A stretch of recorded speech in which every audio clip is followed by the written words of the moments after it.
Lezi-ke izindaba Z1KZNTV oyifundela uSamukeliso kaNgqulunga ngikubingelele-ke mbukeli-ke nazi-ke ihamba phambili osukwini lalamhlanje.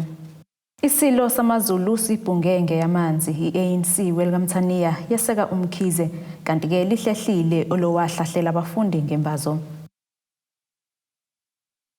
Isilo umisizulu kazwelithini sithi-ke sizibophezele ukulekelela ekutheni-ke kusizakale-ke umphakathi ngenkinga yamanzi ngokusebenzisana nomnyango wezamanzi kuleli ekhuluma kwisidlo sasekuseni umdlokombane besibanjelwe eRichards Bay uveze ukuthi-ke la kuleli linenhlanhla lokuba-ke namadolobha amabili akhula ngokushesha kwezomnotho okuyi-Richards Bay kanye neNewcastle.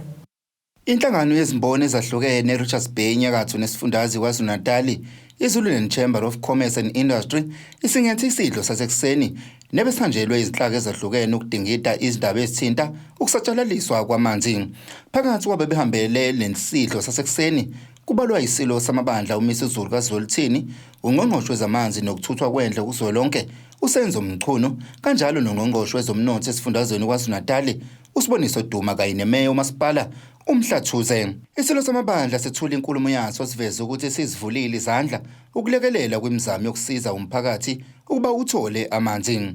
Ongangezwe lakho uphinde waveza ukuthi la kuleli linenhlanhla ukuba namadolobha amabili athuthuka ngokushesha ngakwezomnotho.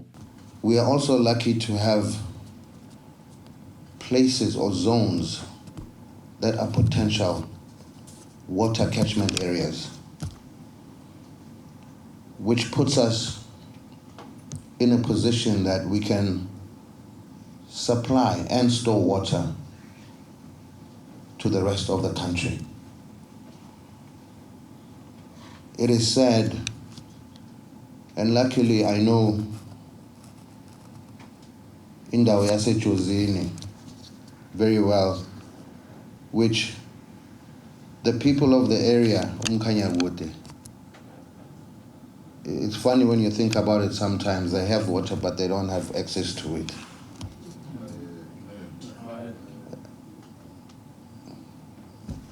I know somebody, I don't want to name drop, he has access to the Jozini Dam. You know who I'm talking about. He's the only one that has access to that dam water. But we will sit down, Minister, and discuss that later on so that I can assist, so that people can see that we are doing something about that. We are lucky to have also two of the fastest growing cities in South Africa. I like to call them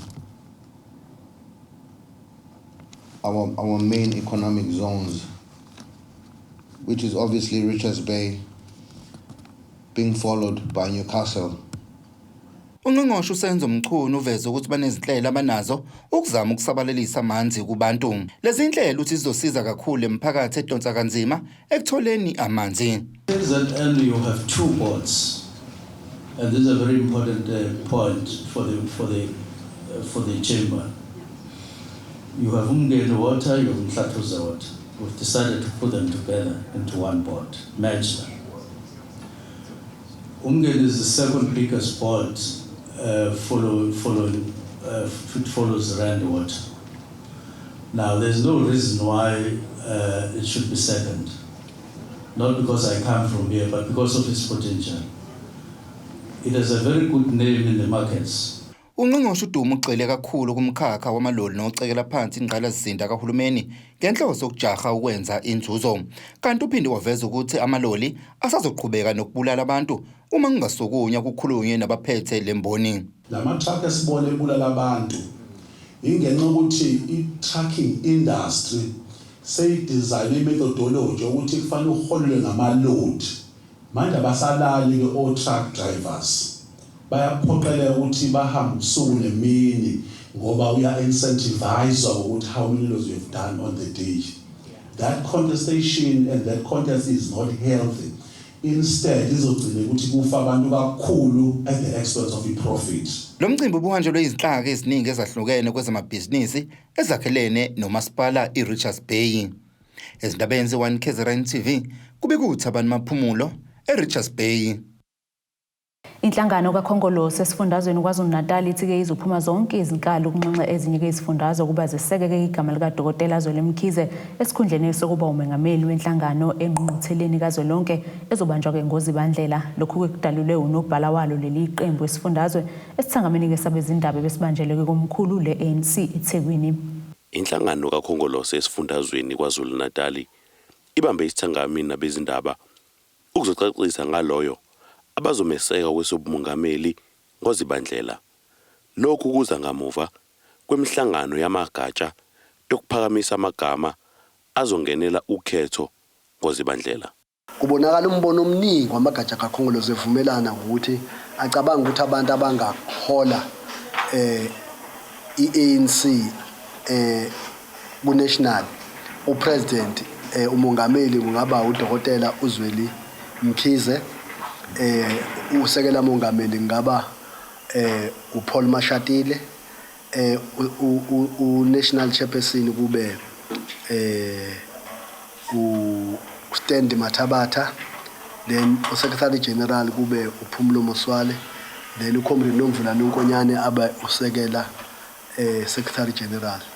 Bacabanga ukuthi ku-National Treasurer General kungaba umuntu wesifazana osemusha asambe siyobheka igama sixoxanisa nama-province kodwa i-preference yama-branch e-ANC ukuthi ube umuntu omusha futhi umuntu wesifazana. Siyasho-ke futhi ukuthi laba abaholayo manje umongameli ozophelelwa ngomhla ka-16 December akusho ukuthi ngamhloniphi somhloniphi umongameli wethu futhi somnika sonke isithunzi esimfanele. Njengoba iNingizimu Afrika ibhekene nenselele ka-Eskom, unobhala we-ANC esifundazweni KwaZulu-Natal uphose inselele ukuba kushintshwe isikhulu esiphezulu sika-Eskom ngenxa yokuhluleka kwaso ekuletheni ugesi kubantu base-South Africa. Siyasho futhi ukuthi siyamcela umongameli ukuthi akenze asheshise ukuthi lela bhodi lakwa-Eskom lisheshe lisule liphume nomphathi waka-Eskom omkhulu umnumzana uAndre wakwa-Director naye akehle esikhundleni ngokukhulu ukushesha ngoba bayehluleka ukwenza umsebenzi. Bayasho bona ngokwabo ukuthi iy'nkinga zaka-Eskom akuzona iy'nkinga ey'nkulu kakhulu. Inkinga yokuqala bayishoyo basho ukuthi bayehluleka ukuthi i-system yakwa-Eskom bayenze ukuthi ikwazi ukusebenza insuku zonke ngaso sonke isikhathi. Basho futhi bona ukuthi i-system yabo bathenga ilahle eliyilahle elikesingeni eliphasi elithi malingena lingene libulala i-system yakwa-Eskom bebizwa ukuthi substandard code. Ezindabeni ze-1KZNTV kube uSgananda ngiseThekwini. Uzobuyela-ke enkantolo yaseDonnybrook maphakathi nalesi sifundazwe mhla zingama-27 kuMfumfu owesilisa kosolwa ngokubulala ngehluku ngokuhlahlela ngembazo kabafundi emqashweni wabo eNgwangwane eCrayton ogwini oluseningizimu nelikaMthaniya. Labafundi-ke ababenza-ke ibanga le-10 esikoleni iGinyane High babulawa ngasekuqaleni kwenyanga kaNtulukazi kulo nyaka. Kuvuke-ke umunye emndenini kanye namalungu omphakathi abezothamela leli cala njengoba bekhala ngokuthi-ke asikho isidingo sokuthi-ke kulokhu kubambezeleka leli cala kwazise-ke umsolwa nguye-ke wazikhomba izidumbu zabagilwa. Uzoqhubeka nokubhadla ey'tokisini umsolwa uBaphumelele Zulu osolwa ngokubulala amantombazane amabili asendaweni yaseDonnybrook uAmanda Zulu kanye-ke noMinenhle Buthelezi. Kuzokhumbuleka ukuthi ngokwedlule lo msolwa walaxaza isicelo sakhe esebheyili njengoba-ke ebekwe amacala amabili okubulala kanye-ke nelilodwa elokuzama ukubulala. Ngesikhathi evele kafushane kuyo-ke le nkantolo namuhla, amalungu omndeni azwakalise-ke ukungenami ngokuphinde kuhlehle kwalo-ke leli cala. Ilungu lomndeni womunye wabo-ke labantwana uthi-ke bayafisa ukuthi umsolwa okungenani adedelwe ukuze-ke bezobona ukuthi benze njani ngaye. Nabe ndithi besithina ngokwethu thina abantu bakaMinenhle lo mfana akaphume sizibonele thina ngoba ngathi iyahluleka umthetho sikuzenzela thina kwasihlunthi abantu abekhaya betshone kabi kanje. Yena uhleli kahle yena ubuka iTV wenza yonke kuhlungu umntwana ekhaya ufile lo uyakhamba ukuhamba ngemoto nehle yenyuka yena ngezimoto yena umntana kahulumeni Ayikumntaka kamkhulumeni yena. Hayi mina ndihlungu ngenyana ngifwazi kakhuluma nje. Hayi futhi angikwazi ukukhuluma. Kuzokhumuleka ukuthi umsolwa uboshwa nje wahlahlela lamantombazanyane amabili ayefunda ke ibanga leshumi esikoleni iGinyane High School eqashile endaweni yaseNgwengwane eCreighton nalapho ke ayesondezela khona ke isikole. Abebephelezele wona ke amalungu omndeni bazwakalise ke ukungenami nabo ngaso ke isenzo sokuqhubeka kuhlehle kwalo leli cala ukungabonakali ukuthi kuyaphambili bathi bayafisa ke ukuthi amaphoyisa asondelane nayo imndeni njengoba ke kukuncane kakhulu abakwaziyo ngokuqhubeka ngalo ke leli cala. Sibhlungu siyafisa ukuthi mhlambe umthetho uwenze kusheshe ngoba the time icala lokuhlehla imndeni yathunukala nathi siyathunukala akusheshe futhi siyafisa ukuthi lo mfana agwetshwe odilika jela abaphindiwe izikhiye zithathe zolahlwa zalapha ezobegwetshelwe khona. Siyakhathazeka kuma ngabe umthetho usalokhu uthi uqoqa ubufakazi kodwa umfana ebe azikhombela yena ukuthi nanga umntwana omunye la ekhona weza bemkhomba emazi kanjani uma ngabe ukuthi ufakazi abakwazi ukuqoqa. Ngemuva kokwenzeka kwasoke lesi sigameko amalungu omphakathi akhala kakhulu ke ngokungabonakali kwenhlaka zezomthetho ethi ke yize kusendaweni yasemakhaya kepha ubugebengu budlangile ngakho ungabonakali kwayo ingalo yomthetho kwenza ke isimo sibe manzonzo. Thina njengabantu besilisa siyaphambana nalento kakhulu sithi umthetho awusheshise phela ngoba umuntu uyazi ukuthi uyena wabulala ingane zabantu uyena wabulala ingane zabantu zingenzile lutho umthetho awusheshise ukuthatha indawo yakhe imndeni yombili isheshe yazi ukuthi labantu balokhuzile bajezile babole futhi bangaphumi babolele ejele ngoba njwabesho nje imndeni yabo ukuthi babafuna bona bela kuzokwenzeka isimo esimbi esingamulekile uma bebakhiphela ngaphandle.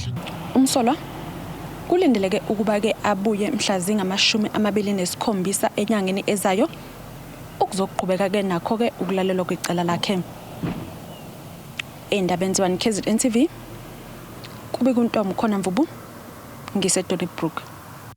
Asike sithi hulu kuqedolo sobuyasiqhubeka nazo indaba zethu.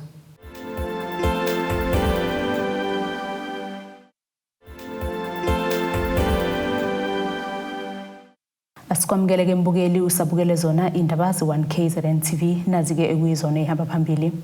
Isilo samaZulu Sibhunge Nangeyamanzi.I-ANC welkamthaniya Yeseka UMKHIZE kanti-ke lihlehlile olowahlahlela abafundi ngembazo.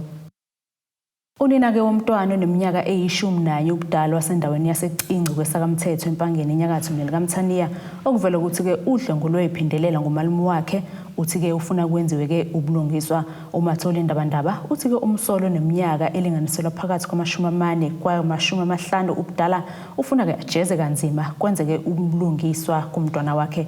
Usho lokhu-ke kwingxoxo ekhethekile neziko lezindaba le-1KZNTV kuqhubeka icala enkantolo kaMbonambi. Amalunga omphakathi aseCinci kwesakamthetho enyakatho nesifundazwe KwaZulu-Natal aphikethe ngaphandle kwenkantolo yakwaMbonambi ephetheke izingqombe ezibhale ukuthi phansi ngabadlwenguli nokuthi-ke akanqatshelwe ibheyili. Laba-ke bebezokweseka umama womntwana oneminyaka-ke eli11 ubudala odlwengule ngolumalume wakhe ekubuka ukuthi-ke uneminyaka ebalelwa phakathi kuka40 kuya kuma50 ubudala. Lo malume ke ubezovela enkantolo namhlanje kuba ukuthi-ke lesi sigameko senzeka-ke ngasekuqaleni kaJuni wakulonyaka kwaze kwaba-ke sivela kuyo lenyanga kaMandulo esikuyona kulonyaka.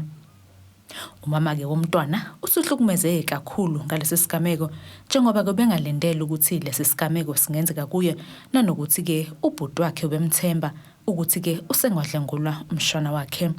Iyona ingane yayishola esikoleni nake mazisho ukuthi ayisabe ekhaya ngoba mayishithwa ayisabisana ngomese ebeka umese masenza lento yakhe ukuthi ime kakhulu umzosibulala sonke nayo. So yasikhuluma ke esikoleni asishaka afika nayo ekhaya esezomthatha sizothatha mina kiba imbono nengwelezane eyocheck odokotela futhi odokotela yaqinisekisa ukuthi ingane ihlukumezekile futhi ayikanye endimuntu omdala. Kwase amaphoyisa ethatha isinqumo ke lapha ngoba lento makuyinto omndeni siye sithi thina uzoxoxa njengomndeni nje manje balela amalungelo ezingane ayikho umuntu engayisho abadingeka into ezozwa ngami bona kuphela bayangitshela ukuthi kwenzakalani abangiceli futhi kungenjalo bayithatha ingane so mina ngidecide ukuthi ke ngikwazi ukumelana nengane yami ngoba yami ingane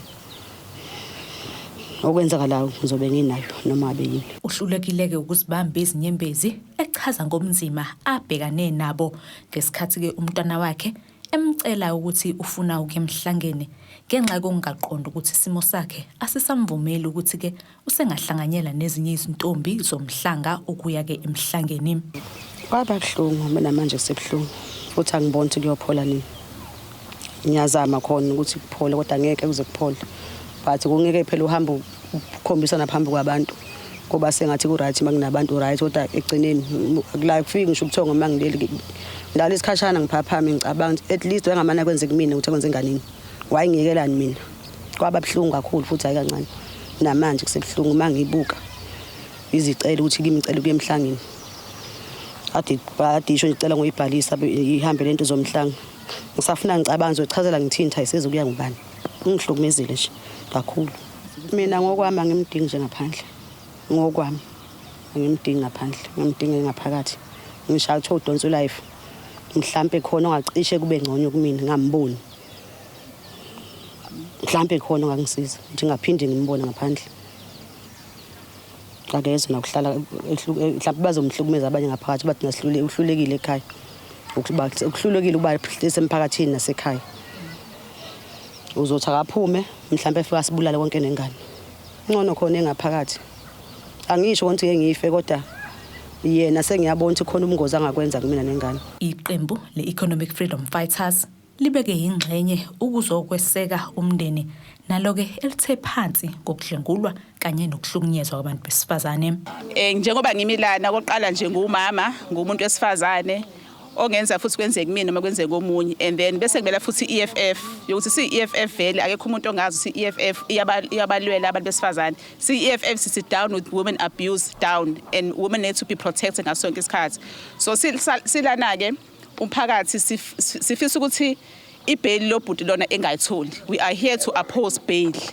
Generally ukuthi nje size la we opposing bail khona into akayenzayo igcine nabanye futhi kube example ukuthi nabanye abafisa ukuthi ingane zethu kube i-playground ngoba abantu esisikhathi samanje ingane zethu nathi abantu besifazane sesi playground kahle kahle mabefuna ukudlala nje bazodlala kuthina. So today sicela ukuthi i-court ithi this is the last time it's happening kube khona example abazokwenza ngayo umuntu. Ilunga le-EFF sithi kuyo yonke indawo sithi phansi ngokudlwengula kweingane phansi ngokubulawa kwabantu besifazane. EFF ayihambisani nalokho wonke umuntu unelungelo lokuyikhethela ukuthi ufuna ukwenzani ngempilo yakhe nangomntombi bakhe. Kubhlungu ke ukuthi ingane ina 11 years ingakayidecide thothi umalume useyidecide useyibona ukuthi intombi kodwa naye unazo nezingane ezingangayi. So siyaphikisana nalokho sithi wonke umuntu wesifazane akasukume ungakubuki kusekudeni kunawe ufuna nje ngabe bonke abantu abalasimile sishizwe lilodwa ukuthi phansi ngokudlwengula ngoba phansi ngabantu besifazane ngoba abantu ababulawayo yithi abantu besifazane abantu abadlwengulwayo yithi abantu besifazane akaze uzuzwe ngisho lilodwa ilanga la kuthiwa khona umuntu wesifazane bulala umuntu wesifazane kodwa sizisulu zabantu besilisa kodwa abantu besifazane basayithatha bengakuboni lokho ukuthi silisana kanjani nalento yokuthi umuntu ngoba nangu uthengisaka sekufanele ukuthi axolelwe ekhaya boshwa siyalwisana nalokho ngisho ngabe kuthiwa umuntu unondla kangakanani if umuntu ehlukumeza makaboshwe ngisho ngabe kuthiwa kwenzeni indaba zezimbuzi oshwele nezinkukhu nani. Lo msolo ke unqatshelwe ibheyili kulindeleke ukuthi ke icala lakhe liqulwe mhla zili-11 kuMfumfu. Umeya kamasipala uMfolozi uXolani Bhengu uthi ke ukuqoka kwezinhlaka ezizomela umphakathi kuxhumaneni ke nomasipala kuzokwenza kube lula ukuletha ke ingqalasizinda kubantu njengoba kumphakathi usuzoba ke nezwi elizobika izimfuno zawo ziqonde ngqo kumasipala. Umeya usho lokhu ngesikhathi ke kuqoka ngokusemthethweni izinhlaka ke ezizohola umphakathi ama-community forums nezizosebenza ke ngokubambisana nomasipala kanye ke nezinye izinhlaka zikahulumeni. Umeya kamasipala uMfolozi osenyakatho nesifundazwe saKwaZulu-Natal uXolani Bhengu ugqamise ukubaluleka kwabaphila nokukhubazeka ngenkathi kuqokwa ngokusemthethweni isigungu esizosebenza njengomxhumanisi phakathi komphakathi nomasipala. UBhengu uthi kubalulekile ukuthi abantu baze ukuthi uhlahlomali luphelelaphi. Usuku namhlanje ke usuku la esizolontsha khona ama-forums. Nizokhumbula ukuthi ngesikhathi umuntu ehambela ama-IDP road shows la esasethula khona uhlahlomali lwethu. Sakubekwa ukuthi kunemali esibeke eceleni yama-forums lawa ehlukahlukene. So ke namhlanje ke sizolontsha ke lawo ma-forums ukuba akwazi ukuthi asebenzisane nomphakathi. Masikhuluma ama-forums sikhuluma ke ngabamele disabilities, sikhuluma ngamele ama-senior citizens, women's njalo njalo. Umuntu okhubazekile engagcini ngokuzwa kumenyezwa ibudget yakhe kumasipala waseMfolozi kepha angayazi ukuthi isebenze kanjani. Kukhulunywe ngebudget isisha sifuba sithi sinebudget abantu abakhubazekile kwi-district angayazi ukuthi isebenza kanjani. Ngakho ke njengoba bezokhetha la okusho ukuthi onke ama-forums azobemelelekile from Ward 1 to Ward 18 okusho ukuthi yibo abazositshela ukuthi ngokuhlukana kwama-forums abo ibudget bafuna ukuthi sibasize kuphi, bafuna ukuthi isebenze kuphi. Kungabe yithini esibacabangelayo ukuthi kufanele isebenze kanje ukuze ekugcineni sikwazi uku-accounta kubona. Iyona ndlela leyo ukuthi ke kusikwazi ukuthi kuxhumaneke njengoba sithi uhulumeni uyiziqu zintathu noma ezine okusho ukuthi sine local, sibe ne district, sibe ne province bese siba no national. So bonke ke laba bantu bawuxhumana kwayo yonke lemizimba le ekhanda ke ukusebenza kahulumeni. UBhengu uqinisekise ukusebenza ngokungachemi naqembu lezepolitiki njengoba ethi wonke umuntu unemvume yokuba ingxenye yalesi sigungu esibizwa nge-community forum. Ngifisa ukuqinisekisa ukuthi ukhetho lalungomhla ka-1 kuNovember. Umkhandlu wagcotshwa ngomhla ka-19. Kwakusho ukuthini lokho na? Kwakusho ukuthi sesidlulile kwimkhankaso, sesiyawagumula amakapisi ethu ezepolitiki sizosebenzela umphakathi. Yingakho njengoba sithe abamela ama-forums basuka from Ward 1 to Ward 18. Even ngisho namanye amawadi angaphethwe yiqembu le-IFP but nalo lithumele abantu ukuthi bazowamela ngamafuphi. Lana asizile ukuzokhuluma ngamaqembu ezepolitiki, sizokhuluma ngama-forums amela abantu abasuka emawadini. Now esithi uma esekhethiwe akhipha amakapisi ezepolitiki kodwa kumele ukuthi basize umphakathi. Yona into esithunyiwe ke leyo ngoba thina sifundise ukuthi uma sisebenza umphakathi asingabuka ukuthi umuntu ugqoka yiphi ijoyini usuka kuliphi iqembu lezepolitiki. So sibasiza nje ngokufana bonke. Ezindabeni ze-1KZNTV ngingumqondisi Miyeni ngibika ngwambonambi. Asike sithi hulu kuqedolo sokuyasiqhubeka nazo indaba zethu.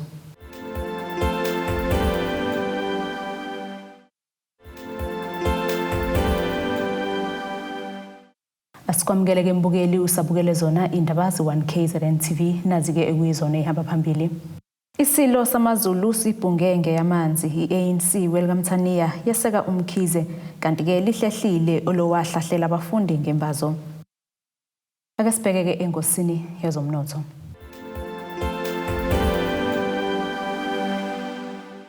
Irandi lakuleli liwu-17.96 maqhathaniswa nedola laseMelika, libo 19.43 maqhathaniswa nopondo waseBrithani, libo 17.31 maqhathaniswa ne-euro yase-Europe. Igolide lona libo 1,637.56 cents i-ounce, kuthi olongahluzwe wona $84.06 umphongolo.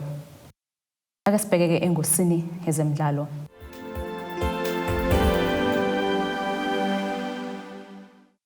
Inhloko yethimba labaqeqeshi kwiqembu lesizwe lebhola lombhoxo amabhokobhoko uJacques Niniba umangazeke abaningi ngesikhathi ke ephumela obala eveza ukuthi ke akakholwa ukuthi leli qembu lesizwe elingompetha bendebe yomhlaba lesesimeni ke sifanele ukuvikela lesi sicoco esilinqobeke kwelaseJapan ngo-2019.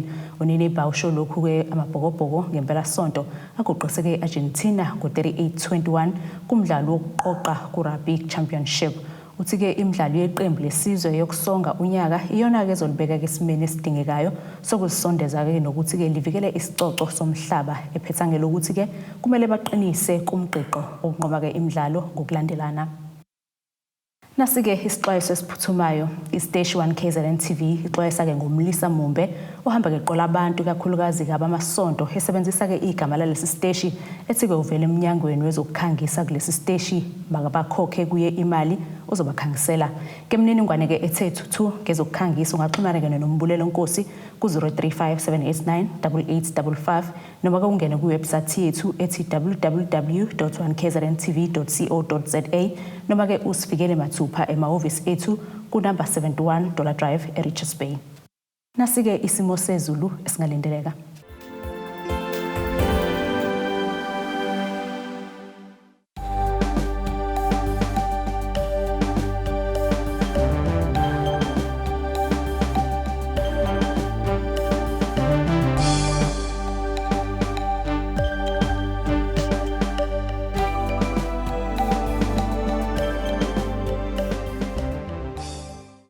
Bukelekeze yagoqa besiphathele zona usuku namhlanje mina nabahlangane futhi ngesikhathi esilandelayo sale kahle emakhaya.